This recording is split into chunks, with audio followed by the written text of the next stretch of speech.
En esta conferencia les voy a compartir una visión general de los estados o las instancias de la conciencia ampliada, desde una perspectiva de 3 instancias: el sujeto de la experiencia, el observador y la visión superior. Estas 3 instancias son las que constituyen la conciencia ampliada y plena. Y desde la perspectiva de culturas ancestrales, estas 3 instancias han sido relacionadas con la culebra como el sujeto de la experiencia o el coyote, el leopardo como el observador y el águila como la visión superior.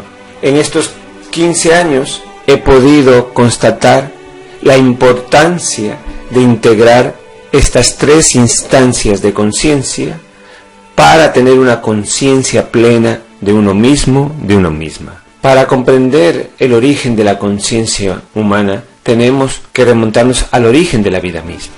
Todo ser, cuando es engendrado, precisa de 2 células germinativas, una de la madre y una del padre.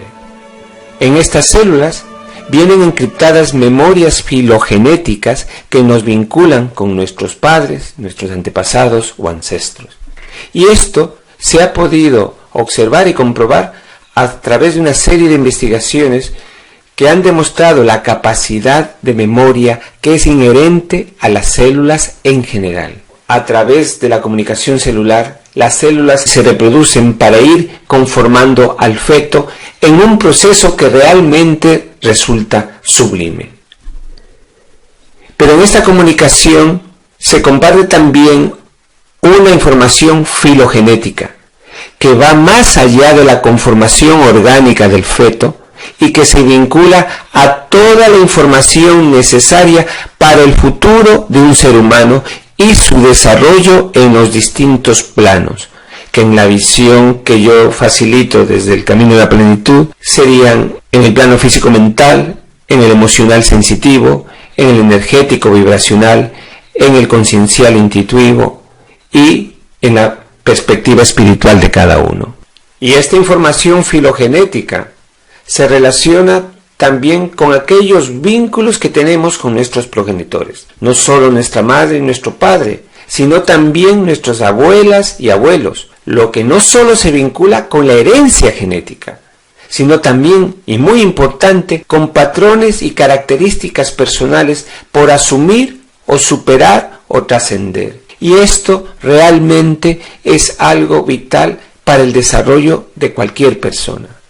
En mi experiencia de estos años he podido comprobar cómo los vínculos genéticos tienen que ver también con esa herencia filogenética a nivel emocional, a nivel del carácter de las personas e inclusive de aquellos aspectos que las personas son inconscientes pero que asumen como parte de su personalidad. Estos patrones se enraizan en nuestro inconsciente y nos influencian en el carácter y forma de ser sin estar en capacidad de reconocerlo, a menos que se llegue a ser consciente de ello. Y esto es muy importante para la realización o la trascendencia de una persona. Si yo no reconozco aquello que he heredado de mi abuelo en relación a mis características personales, a mi carácter, a los miedos que tenga, a los bloqueos que he asumido, o a cualquier patrón de comportamiento que tiene un origen o un vínculo con esa herencia filogenética, estaré inconscientemente siendo dirigido por estos patrones. De ahí la importancia de conocer cómo y por qué nos afecta esta memoria primogénita. Para entenderlo, tenemos que evidentemente remontarnos al origen. Nuestro cuerpo es 70% agua. Y en la estancia uterina estamos en un entorno acuoso.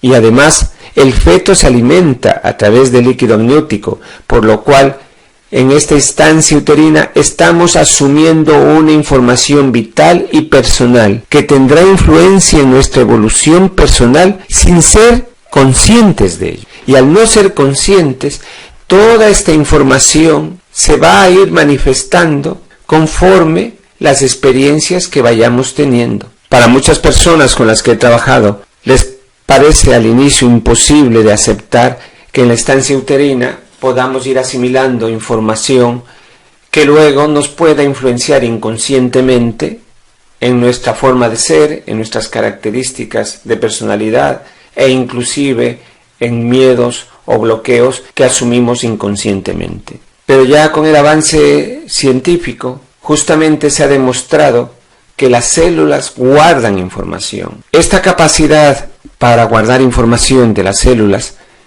entre otros factores, se debe gracias a la capacidad del agua de almacenar información como otros elementos naturales. Y hay una serie de estudios de investigaciones sobre esta capacidad de almacenamiento de información del agua.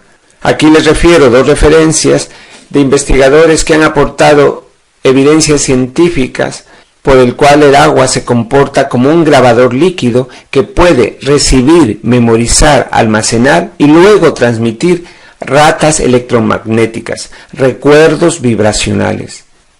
Y esta capacidad de almacenamiento y de transmisión es lo que permite al propio feto en la estancia uterina poder tener toda esa información filogenética que hemos hablado. También quiero referirles brevemente el vínculo de la memoria primogénita a la evolución de la vida. El ser humano recrea la evolución de la vida en la Tierra durante su desarrollo en el útero y durante el primer año de vida. En el útero se repite esta evolución desde la metamorfosis humana que va desde el ser unicelular, luego a la anémona, el pez, hasta casi el reptil que tiene pulmones y branquias. Y es este proceso evolutivo el que debe ser cuidado y respetado, evitando que haya tensión o alteraciones en el mismo, por lo que la madre debería tener el tiempo y las situaciones adecuadas para un embarazo y que el feto tenga una estancia plácida durante su evolución. En la vida moderna, muchas madres trabajan, tienen obligaciones, tienen tensiones emocionales, tienen procesos que generan una carga de cortisol, afectaciones a nivel hormonal, y todo eso no solo influencia al feto en la estancia uterina a nivel bioquímico, a nivel biológico, sino también a nivel vibracional y evidentemente a nivel emocional. Todos esos procesos evidentemente están en el inconsciente, pero sí van generando un vínculo a una afectación mayor, y esta afectación desde la estancia uterina se va aún profundizando más en el parto, y que es parte de la memoria primogénita. El parto es una huella primal que se grabará en el inconsciente dependiendo de cómo lo experimenta el bebé y la madre. Y esta experiencia del parto tiene que ver mucho con la forma en que se realiza el parto. En un parto convencional, aunque esté todo el entorno aséptico y los cuidados profesionales, en muchos de los casos que yo he comprobado de personas que han tenido un parto de este tipo, hay mucho dolor durante el parto. Se experimentan situaciones de un miedo a morir o un miedo a vivir, una insensibilidad que se enraiza en el bebé al ser alejado de la madre, una desconexión con el proceso. Para mí personalmente tiene una mayor injerencia afectiva el parto por cesárea, porque no es un parto dentro de un proceso natural en el que hay un llamado a la vida. En el parto por cesárea, al no ser un proceso natural, la experiencia para el bebé es de ser un proceso intempestivo, traumático, que estimula una insensibilidad en el bebé, y para mí en muchos casos he comprobado que se enraiza un patrón de desamor consigo misma o consigo mismo. Y una condición muy distinta al parto aséptico, al parto por cesárea, es el parto natural, en que el tiempo y el ritmo son los naturales, que hay el instinto a salir por parte del bebé, el llamado a la vida, que se tiene la sensibilidad de la madre y el bebé al estar juntos luego del parto, y hay un acompañamiento adecuado durante todo el proceso. Si comparamos las imágenes y las vivencias de un parto aséptico con un parto por cesárea, con un parto natural, en mis 15 años de trabajar con personas y vincular los bloqueos o los patrones inconscientes con el parto, estas referencias que les estoy haciendo se reproducen en la mayoría de los casos. Por eso, para mí, realmente es muy importante el tener esa atención con el parto, la forma del parto, y en el posparto que haya ese vínculo entre la madre y el bebé. Y sí quiero hacerles una referencia de la diferencia que cualquier persona puede comprender y mucho más sentir de tener un parto por cesárea a un parto natural. A lo largo de estos años he podido compartir con personas que han llegado a ser conscientes del impacto que tuvo su parto. Imaginen solo una comparación entre un parto por cesárea a un parto natural.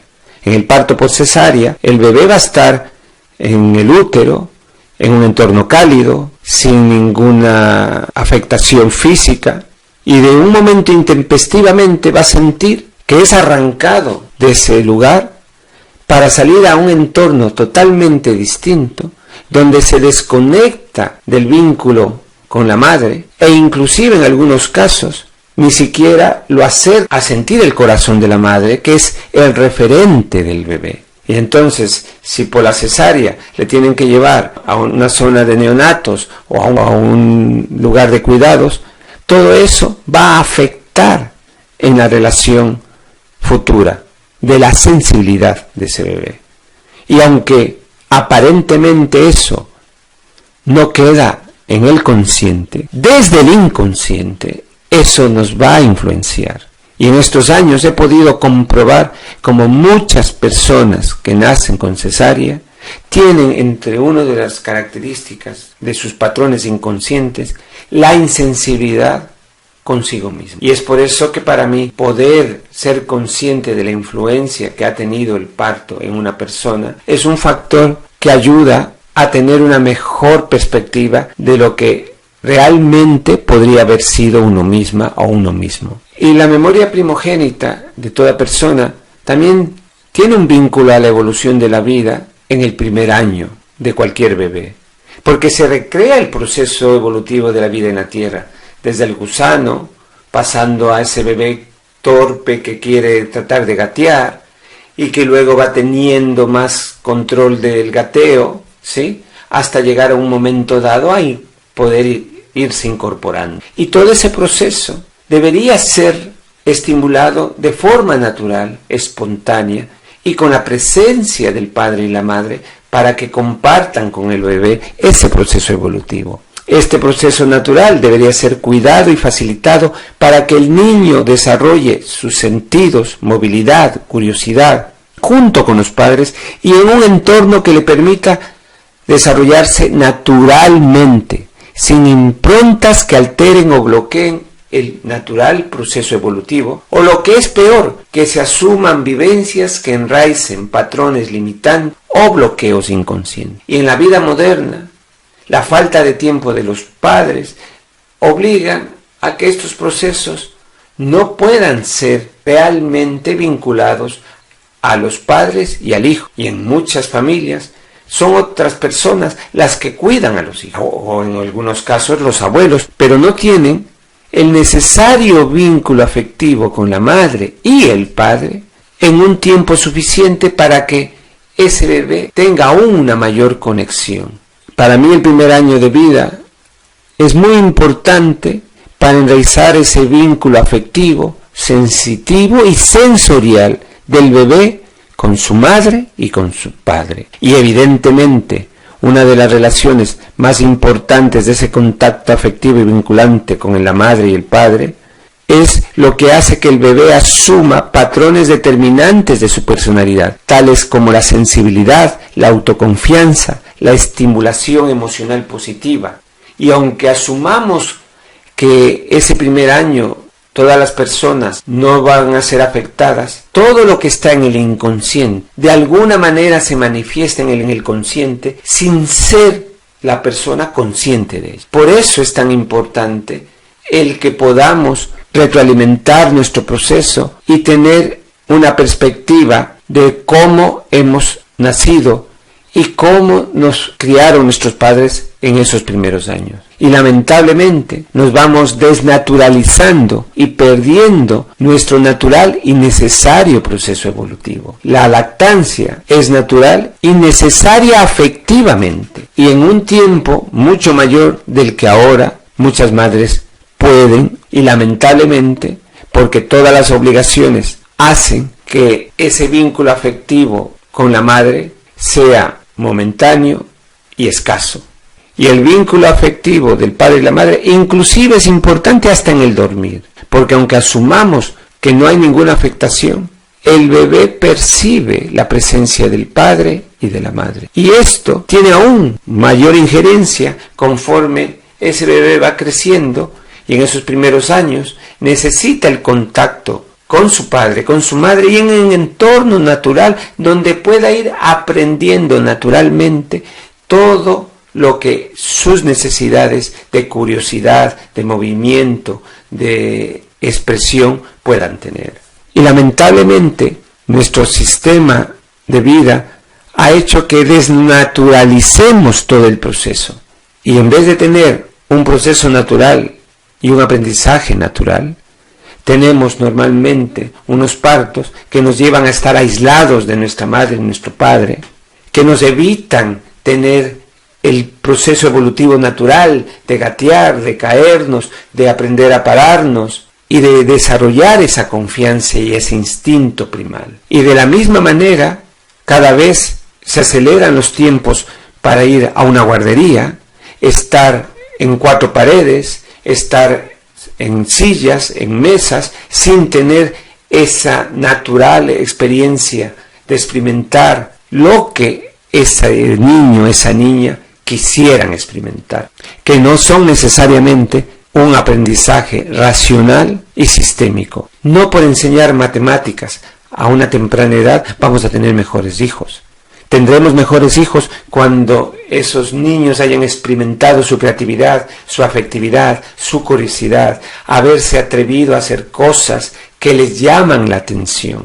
En la sociedad contemporánea vemos como normal un proceso que no considera el proceso evolutivo natural de una niña o un niño, y en el que se busque ese desarrollo natural desde experiencias acordes a sus necesidades de afectividad, de expresión emocional, libertad de movimiento, desarrollo sensorial, estimulación creativa, e incluso la tendencia es de anticipar el aprendizaje cognitivo racional.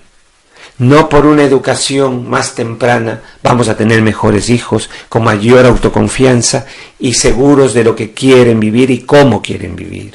Y esa educación acelerada y sin considerar el ritmo natural del niño, lo único que va a crear son patrones limitantes, mecanismos de defensa y probablemente el no haber desarrollado su verdadera personalidad, sino unos patrones asumidos por el entorno, el vínculo familiar, sin una adecuada libertad. En resumen, nuestra memoria primal está vinculada con nuestra herencia filogenética, que incluye la carga de la línea materna y paterna y vínculos con los abuelos, las abuelas y nuestros ancestros. La concepción, la estancia uterina y el parto, y los primeros 3 años de vida. Nuestra personalidad se conforma en esta etapa. Y esta memoria primal, que normalmente va a estar en el inconsciente, es la que mayor influencia tiene en nuestra personalidad, porque se conforma en esta etapa primal y sin tener conciencia de los patrones que hemos asumido en ella. Aceptamos inconscientemente una forma de ser que no resulta la mejor versión de una misma o uno mismo, porque hemos desnaturalizado nuestro proceso y porque hemos asumido lo que se fue derivando de un proceso sistémico, racional, de autocontrol, de represión, de limitaciones y otra serie de afectaciones. Por eso es muy importante que podamos de alguna manera tener conciencia de cómo nos ha afectado estos primeros años de vida, el parto y esa estancia uterina y ese vínculo con la herencia filogenética.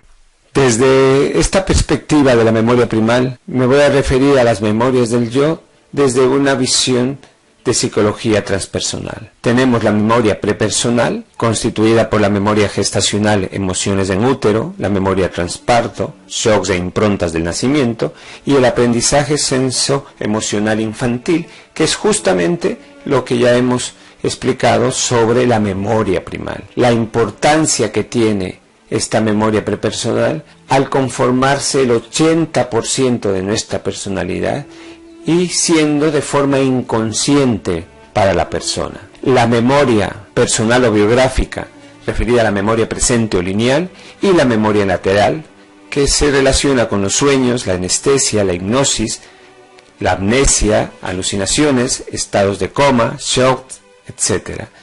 Y que tiene un vínculo con el consciente y el subconsciente de la persona.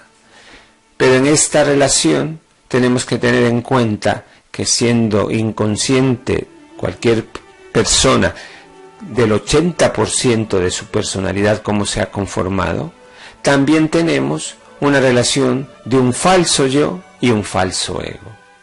Y desde esta perspectiva, esta memoria del yo se complementa con la memoria transpersonal, esa memoria transfamiliar a antepasados y ancestros, la herencia filogenética y los vínculos a ese pasado remoto, que también está relacionado con el inconsciente y el subconsciente de la persona y con patrones atávicos por transformar o superar en relación a cómo podemos llegar a ser conscientes de aquello que hemos asumido de nuestra herencia filogenética y del pasado remoto. Pero desde esta perspectiva tendríamos también que comprender que las memorias del yo tienen que ver fundamentalmente con nuestra personalidad, que se forma en la etapa prepersonal y de lo que heredamos filogenéticamente.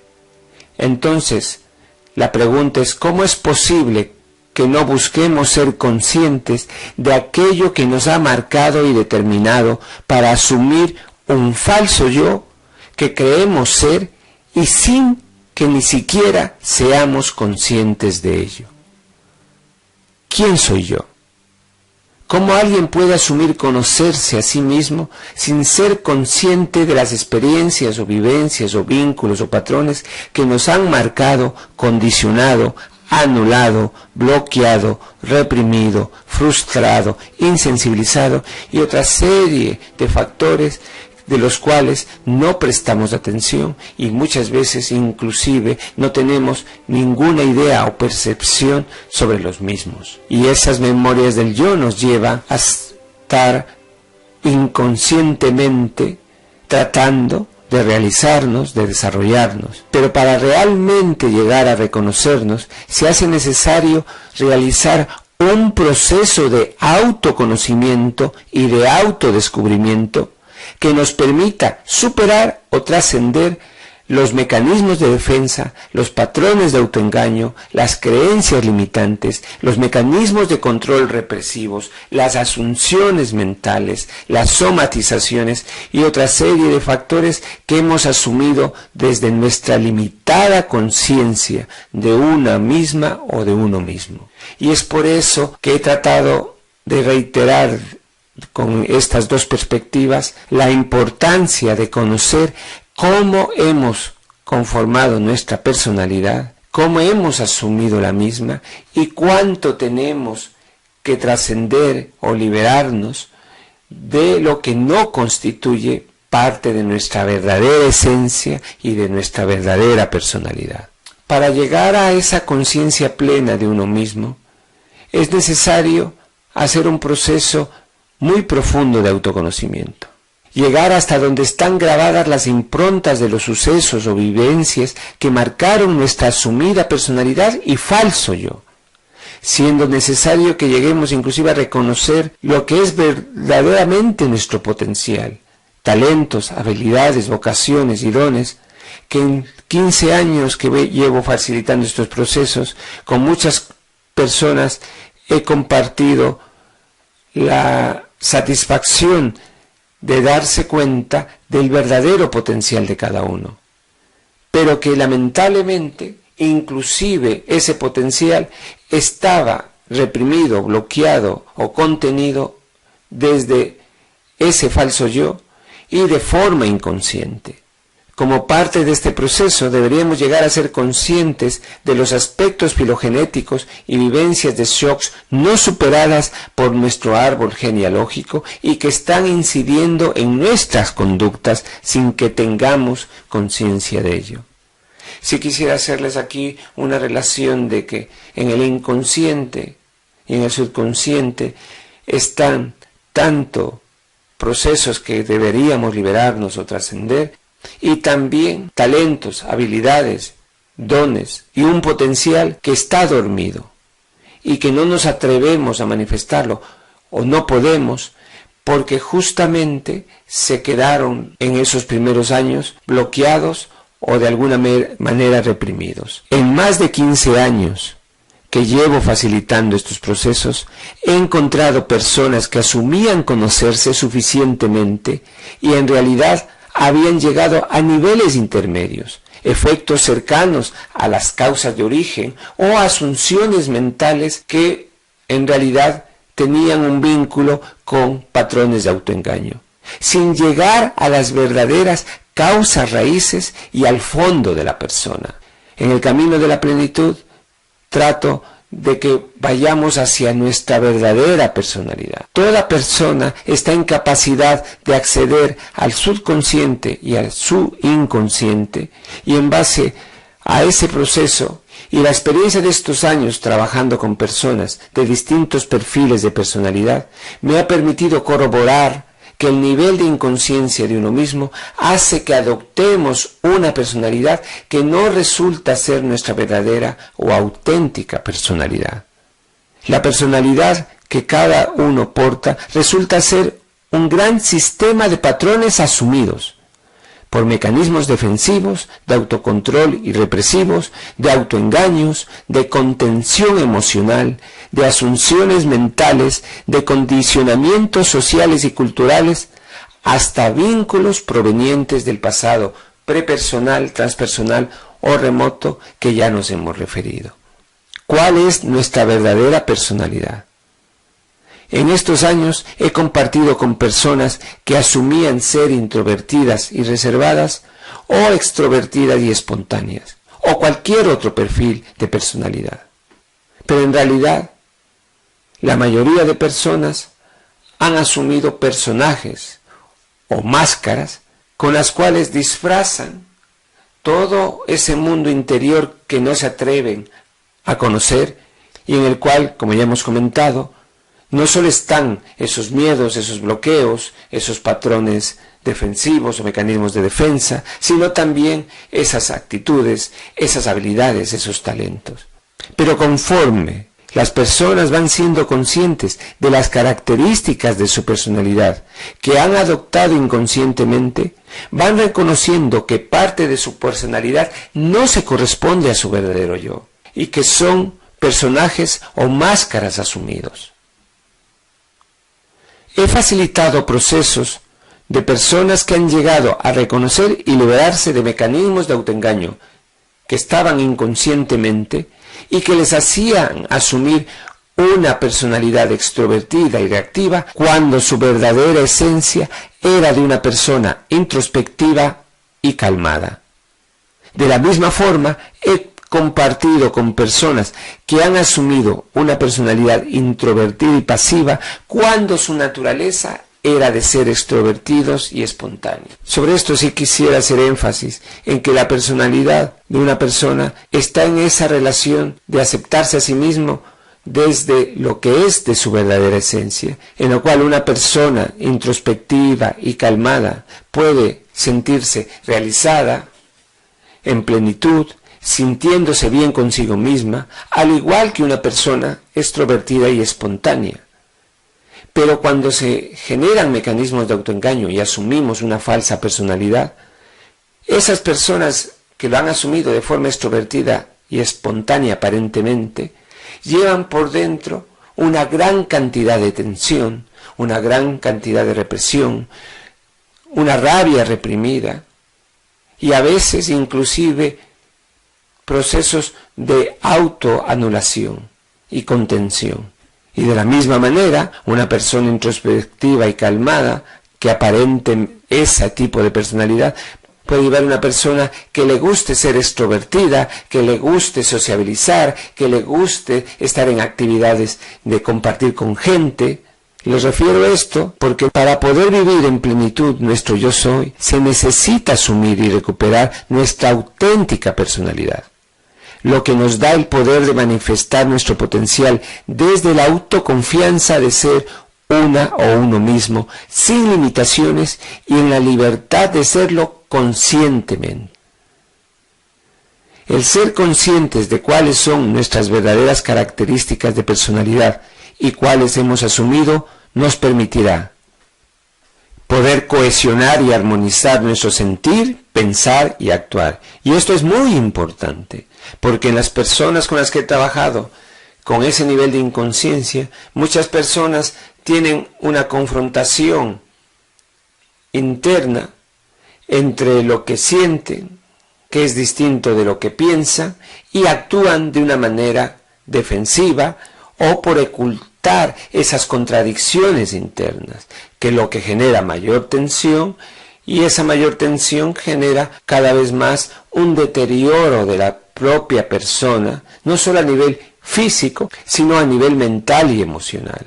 Al asumir nuestra propia personalidad, no solo sanamos nuestros penares del pasado y esos vínculos con lo que no queremos ser, sino que nos empuje al crecimiento y a enfrentar nuestros temores con coraje, con la convicción de que la vida no nos ofrece más de lo que podemos enfrentar.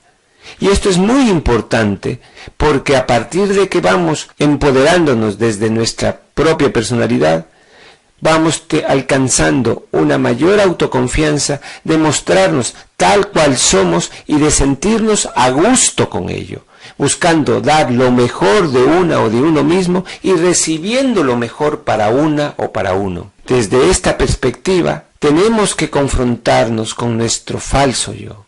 Nuestra asumida personalidad está en oposición realmente a nuestro verdadero yo, esencia y espíritu.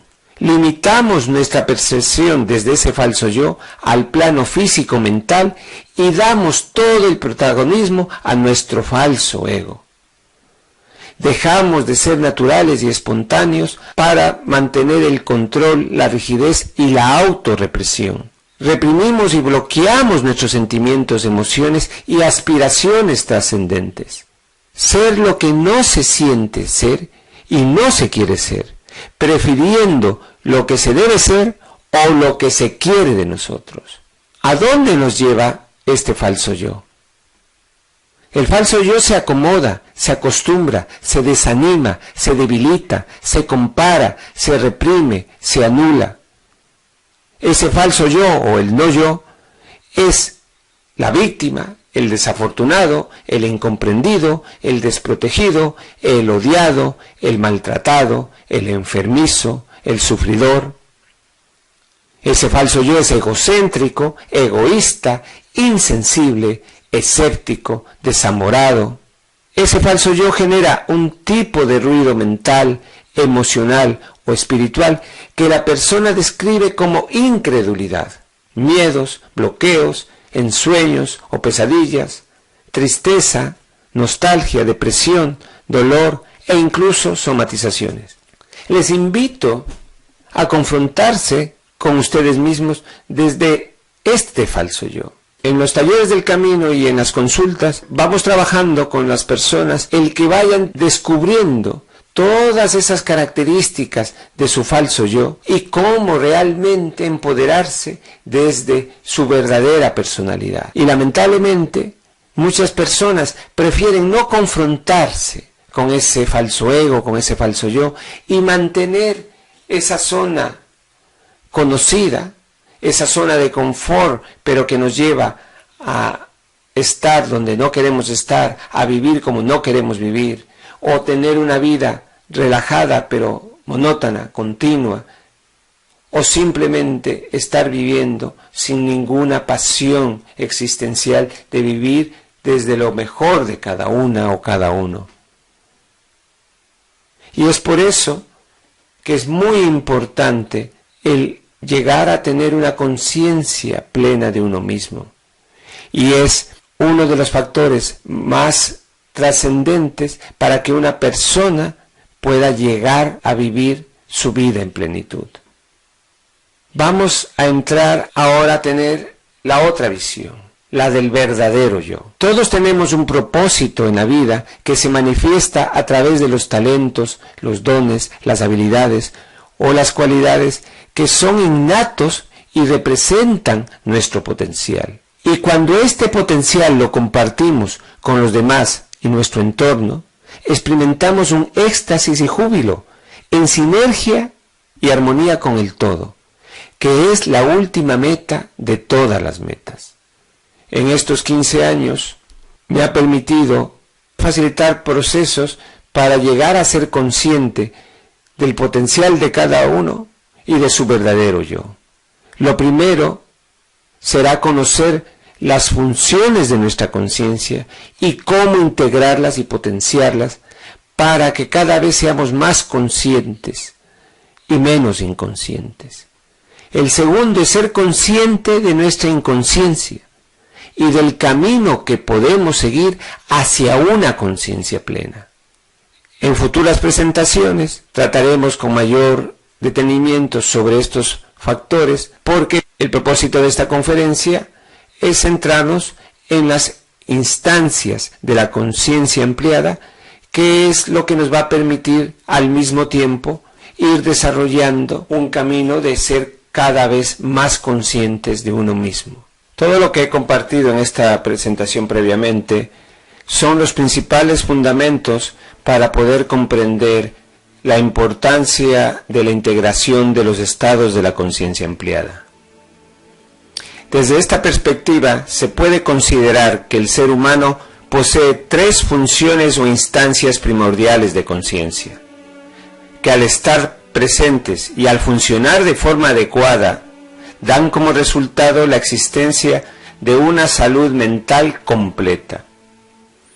Pero la ausencia de una de ellas, de cualquiera de estas instancias, trae como consecuencia alteraciones y desequilibrios muy serios.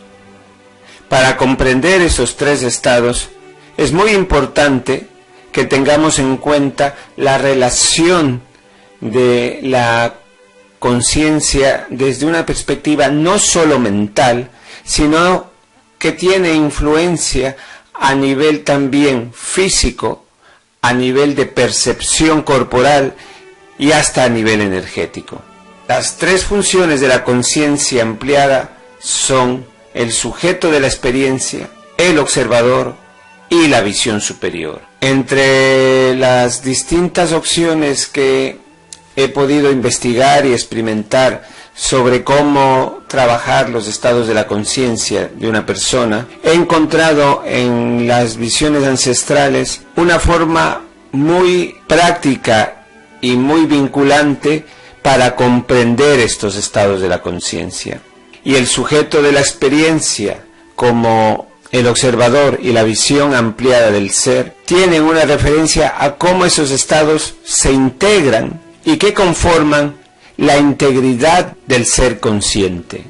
Y en esta visión ancestral, con la integración de estos 3 estados, se llega a ser consciente de uno mismo y del poder interior para llegar a la realización y trascendencia de nuestro ser. Esta visión está representada desde esta perspectiva ancestral con el simbolismo de la culebra, el jaguar y el águila.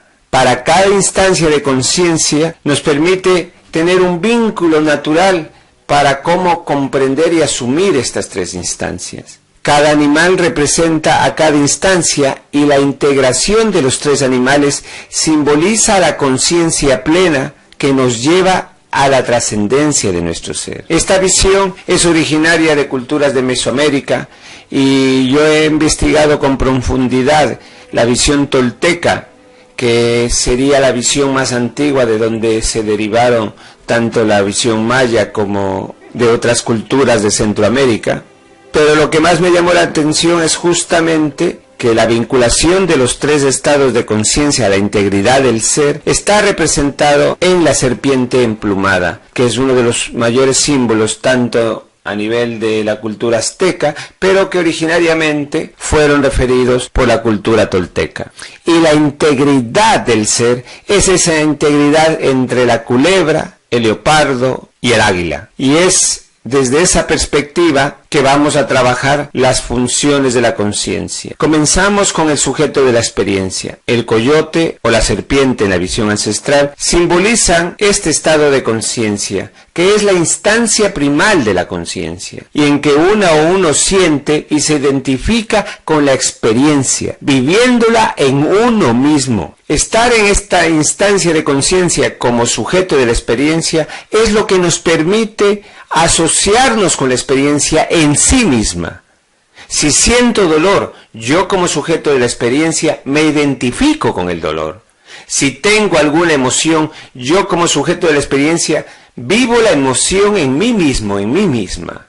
Y es una práctica que en las sociedades contemporáneas realmente no la vivimos de esta manera. En realidad bloqueamos lo que sentimos. Nuestra mente evita que cualquier sensación emocional que estemos percibiendo corporalmente no se procese desde la mente y lo lleva a la memoria lateral o, en muchos casos, lo bloquea antes de que llegue al hipotálamo. Se bloquea antes de que llegue a ese procesamiento mental, que es donde se va alimentando el inconsciente. El sujeto de la experiencia es inconsciente de sí mismo cuando no reconoce o rechaza la experiencia y su sentir, y puede reaccionar con distintos patrones asumidos, tales como rechazarlo, contenerse, anularse, paralizarse o reprimirse, llegando hasta autoboicotearse o insensibilizarse. En esta perspectiva, cada una de las personas puede asumir distintos patrones para evitar confrontarse con lo que verdaderamente está sintiendo. Y es evidente que en casos extremos, quien es insensible consigo mismo o consigo misma e insensible con los demás, llega a una anulación de su sujeto de la experiencia, de reconocer lo que está sintiendo. Pero la respuesta socialmente más generalizada y que más nos aleja del sentir como sujetos de la experiencia es el autocontrol, que lo asumimos como normal y necesario, sin ser conscientes de todo lo que conlleva ese mecanismo de autorrepresión. Mientras más control tenemos, más tensión interior acumulamos. Terminamos acostumbrándonos a no reconocer u obviar lo que realmente estamos sintiendo, hasta llegar a ser inconscientes de lo que verdaderamente sentimos. Y esto es algo muy peligroso para un desarrollo integral de una persona. Porque al rechazar lo que siento, al bloquear lo que siento, voy a generar una mayor tensión interior, voy a generar una mayor carga de cortisol y una afectación mayor en todo mi sistema hormonal, linfático, a nivel neuronal, a nivel sanguíneo. Y todo eso deriva en que hago una contención de mis propios procesos, a nivel emocional, mental, bioquímico y terminará deteriorando nuestra propia salud. Ahora vamos a ver la función del observador. El observador es la instancia de conciencia que permite percibir o contemplar las experiencias desde una distancia psicológica adecuada. El observador está identificado consigo mismo, pero no con la experiencia. Le es posible observar las propias sensaciones corporales, la propia alteración emocional, la angustia, la confusión o cualquier evento que acontezca al sujeto de la experiencia. Esto que normalmente en muchos procesos que yo he llevado, las personas asumen que habitualmente están observando, pero en realidad no están observando porque no pueden observar al sujeto de la experiencia que está bloqueado, que está insensibilizado. La capacidad de observación es una de las funciones fundamentales del ser humano y menos potenciadas en nuestra sociedad. por lo que no estamos atentos a autoobservarnos y a observar con distancia tanto el árbol como el bosque. Y me refiero a esto en el sentido muy cotidiano.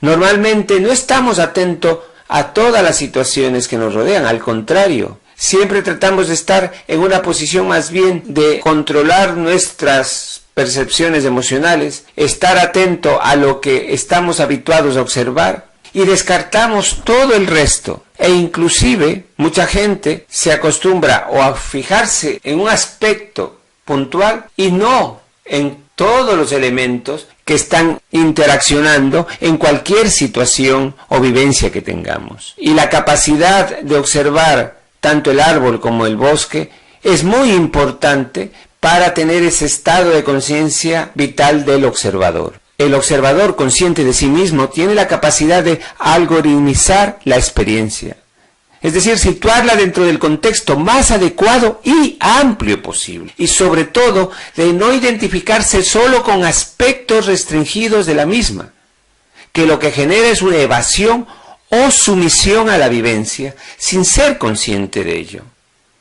El observador por estímulo busca una confrontación positiva, proactiva y asertiva de cada experiencia o vivencia. Pero para poder llegar a esa confrontación positiva, proactiva y asertiva, es necesario también tener el vínculo con el sujeto de la experiencia. ¿Cómo puedo observar lo que niego que estoy sintiendo, lo que bloqueo y estoy sintiendo, lo que reprimo y estoy sintiendo? Entonces, el observador que no es consciente de sí mismo genera mecanismos de autoengaños para no observar aquello que no controla, aquello que no quiere sentir pero que está sintiendo, aquello que se siente observado, aquello que está sintiendo como una amenaza, como un riesgo, y otra serie de patrones que hacen que la función del observador la restringamos a aquello que simplemente entra dentro de nuestra esfera de control. Y vamos a ver la visión superior, la voz del ver. Esta tercera instancia de la conciencia actúa como puente de unión entre el sujeto experimentador y el observador. Esta función es la capacidad de tener una conciencia ampliada, que integra todo lo que nos permita asignarle un significado a la experiencia, sentirla, entenderla, razonarla, empatizarla y saber su procedencia y sus consecuencias. Si realmente tenemos la comprensión de lo que es esta función, tendríamos que dedicar mucho tiempo de nosotros a justamente potenciar la visión superior. Pero no vamos a poder potenciar esta visión superior sin haber integrado los otros dos estados o instancias de conciencia. Porque el verdadero poder es la integración de los tres estados y asumiendo cada estado en su verdadera dimensión. En la visión superior se reconoce el significado de la experiencia, tanto desde el sujeto de la experiencia y como del observador. De esta manera, desde esa visión superior podemos integrar lo que el sujeto de la experiencia está sintiendo y cómo como observador estoy integrando esa experiencia para que pueda aceptar y asumir las sensaciones o sentimientos vinculados con la experiencia en sí misma sin filtros o matices. Y esto es muy importante, porque si no rechazo lo que estoy sintiendo y me acepto con todo lo que estoy sintiendo, percibiendo, al mismo tiempo al observarme, hago que mi mente observe desde esa verdadera autenticidad de aceptar lo que siento y en base a eso ir comprendiendo eso que estoy sintiendo y llegar a vincularlo sin filtros o matices para poder reconocer las causas de origen y sus consecuencias. Si no reconozco y acepto lo que estoy sintiendo y al observarlo poder tener esa distancia para poder comprender con toda su dimensión y en la dualidad de aceptar lo bueno o lo malo, lo positivo o lo negativo, Es la única forma que vaya siendo consciente de cuál es el origen y cuáles son las consecuencias de cada una de las vivencias. Tiene la perspectiva íntegra desde el origen, el presente y sus posibles derivaciones en el futuro. Tiene la visión ampliada y plena de la situación que permite optar por la mejor opción en el aquí y ahora. Si realmente cualquier persona que desarrollaría esta capacidad de la visión superior puede llegar a ser el maestro de una misma, el maestro de uno mismo. Porque no hay mejor observador y mejor visión superior que la que uno mismo pueda tener de sí mismo. Siempre que logre integrar las tres funciones de la conciencia y que en cada una de estas instancias sea consciente de cómo y de qué forma las estoy asumiendo. Reconocer y experimentar la existencia y accionar de estas tres instancias nos permite ir siendo conscientes de cómo nuestro inconsciente o subconsciente nos influencia y dirige, lo que a su vez nos hace ser más conscientes de por qué, cuándo y cómo reaccionar, actuar o expresarnos desde nuestra autenticidad y conscientemente. Conocer la existencia y accionar de estas tres instancias, el observador, el sujeto de la experiencia y la visión superior, también nos facilita comprender lo que sucede en alguna de las ausencias de ellas. En estos años de facilitar procesos, he podido realmente corroborar la importancia que tiene para la realización de cualquier persona el integrar estos tres estados de conciencia. Porque es la única manera de ir siendo cada vez más conscientes de uno mismo, de una misma, y al mismo tiempo de poder potenciar nuestras habilidades, nuestros talentos, nuestra propia sabiduría, y la integración de estos tres estados es lo que realmente marca la diferencia de quienes saben qué quieren vivir, cómo lo quieren vivir, dónde lo quieren vivir y cuál es su potencial para tener una vida en plenitud. Con lo que he compartido con hombres y mujeres de sabiduría de distintas culturas, siempre he tratado de encontrar esos factores comunes, que es lo que realmente hace que el ser humano se integre socialmente y que al mismo tiempo quiera desarrollar su potencial desde esa perspectiva de que es parte de una comunidad y que el ser humano de por sí no es un ser que por su naturaleza sea solitario, aislado. Al contrario, somos personas que necesitamos interactuar, que necesitamos tener actividades que nos hagan sentir una satisfacción interior para en base a eso también poder buscar la satisfacción del resto desde un compartir en dar y recibir de forma auténtica. Y conocer la existencia y accionar de estas tres instancias, el observador, el sujeto de la experiencia y la visión superior, también nos facilita comprender lo que sucede en la ausencia de alguna de ellas. La ausencia del sujeto de la experiencia produce un ser humano incapaz de sentir, frío o bloqueado frente a la vida. La ausencia del observador podríamos traducirla como la demencia total o quedar atrapado en el camino de la vida sin tener un sentido propio de vida y simplemente, con el debido respeto, ser un borrego, un semoviente o una persona que se deja llevar por el libre albedrío de la vida. Y como remate, la ausencia de la visión superior produce un ser humano incapaz de entender lo que verdaderamente sucede. Es evidente que estas referencias son los casos extremos en que se podría encontrar una persona. He tenido experiencias con personas que tienen una ausencia no solo del sujeto de la experiencia, sino también del observador o del observador y de la visión superior. Y eso es una forma muy distinta de trabajarse, porque a veces hay personas que observan desde la insensibilidad del sujeto de la experiencia y por lo tanto no están en capacidad de empatizar, porque no pueden empatizar consigo mismos, pero no tienen tampoco ninguna visión.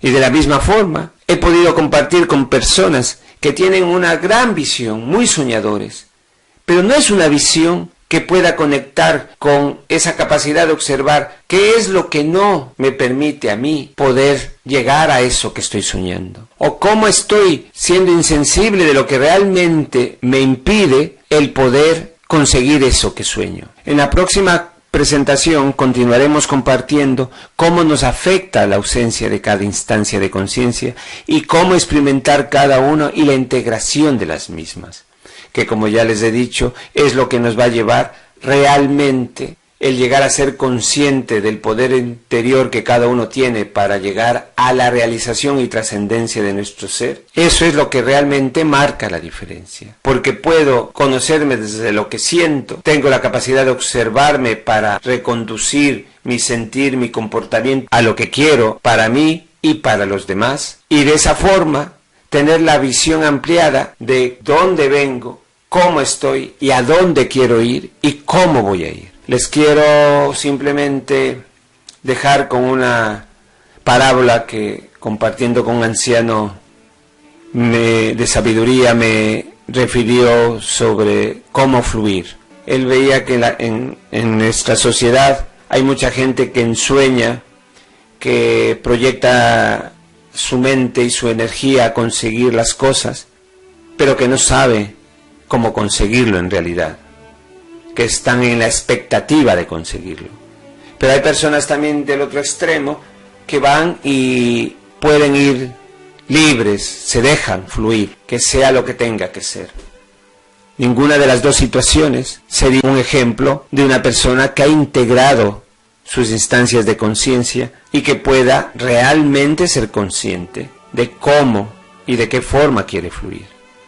Entonces la parábola que me comentó, nosotros seríamos el universo como una pluma, el ser humano, ¿no? Cualquier persona podría ser una pluma, pero la persona consciente y que integra sus estados de conciencia puede dejarse llevar por el viento, pero está consciente de dónde viene, por qué ha escogido ese viento, y está muy atento o atenta a escoger el cambio de corrientes para llegar a donde realmente quiere llegar. Y el ser inconsciente de sí mismo es esa pluma que cree que está fluyendo, pero se deja llevar por el viento, sin ninguna conciencia real de por qué me estoy dejando llevar, a dónde voy y cómo voy a conseguir a dónde quiero llegar.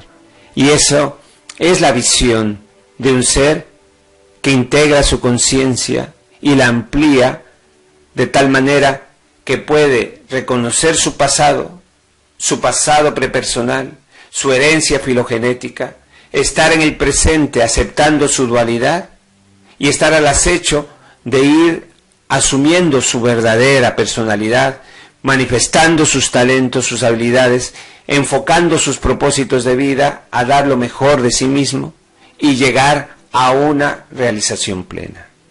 Les invito a que sigan revisando el canal de YouTube y en la página web elcaminodelplenitud.com, y quienes quieran información sobre las consultas y talleres que facilitamos me pueden contactar a mi teléfono o enviarme un email a info@caminodelplenitud.com. Y gracias por su atención y hasta una próxima conferencia.